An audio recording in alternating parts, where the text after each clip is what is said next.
Hello বন্ধুরা, আমি আবার চলে এসেছি তোমাদের সাথে কথা বলতে। আমার নাম স্নোপি। তো আজকে সকাল থেকে মা অনেক কাজ করছিল, তাই মাকে আমি বলার চেষ্টা করছিলাম কি মাম্মাম আমাকে একটুখানি এসিটা চালিয়ে দাও।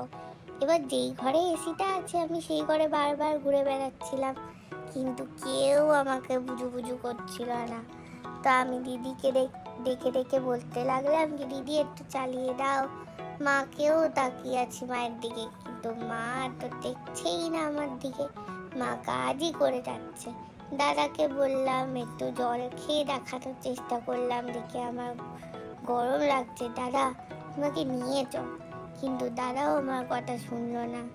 তারপর আমার এতই গরম লাগছিল, আমি তখন সবার পেছনে পেছনে ঘুরে বেড়াচ্ছিলাম, দেখি কি করি, কে আমাকে নিয়ে যাবে। তারপর কি, আমি বসু করলাম এক জায়গায়। তারপর মাকে চুপচাপ দেখছিলাম, মা কতটা কাজ করে, কি করছে, কখন যাবে।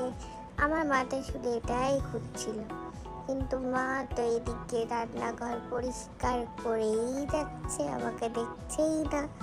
তাও আমি ওখানে বসে বসে দেখতে থাকলাম মা কি করছে। তারপর আর কিছুই হলো না। দেখি একটু বসে দেখি যদি মা যায় আমার সাথে, বা দিদিকে বলে কি দিদি তো চালিয়ে দে রে, আমার খুব গরম লাগছে। যে আমি ঘুরু ঘুরু করছিলাম, ওইদিকে ওদিকে যাচ্ছিলাম, তো হঠাৎ করে দাদা কি করলো, দরজাটা বন্ধ করে দিল। আমি ভেবেছি দাদা আমাকে ছেড়েই এসি চালাচ্ছে, এই জন্যে বারবার গিয়ে দাদাকে দেখছিলাম। তা আমি আমার জিনিসপত্র নিয়ে এবার আমি এসিতে ঢুকবো, কিন্তু দাদা তো খুলুখুলি করছিল না। তারপর দাদা কি করছিল আমি সব দেখতে পাচ্ছিলাম নিচ দিয়ে। তারপর আমি তো দাদাকে বলেই যাচ্ছি যে কি দাদা খোল খোল, কিন্তু দাদা তো খুলছিলই না। তা আমি ওখানে দাঁড়িয়েই ছিলাম, দেখি দাদা কখন খোলে, আমাকে বলবে স্নোপি কাম অন, চলে আয়।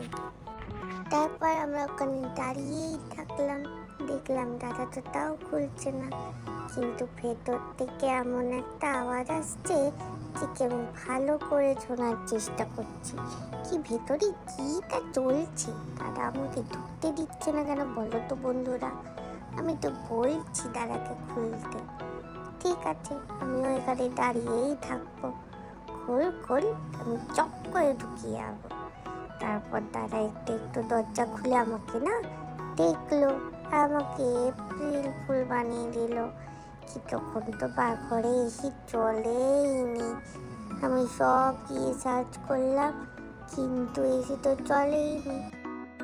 তারপর এসি যখন চললো, আমি তখন ভালো করে একটু ঘুমু ঘুমু করে নিলাম। বাইরে এত গরম, আমার একটুও ভালো লাগছিল না, আমি একটু ঘুমু ঘুমু করছিলাম, কিন্তু তার মধ্যে দিদি টুকুস করে একটা ভিডিও করে নিল।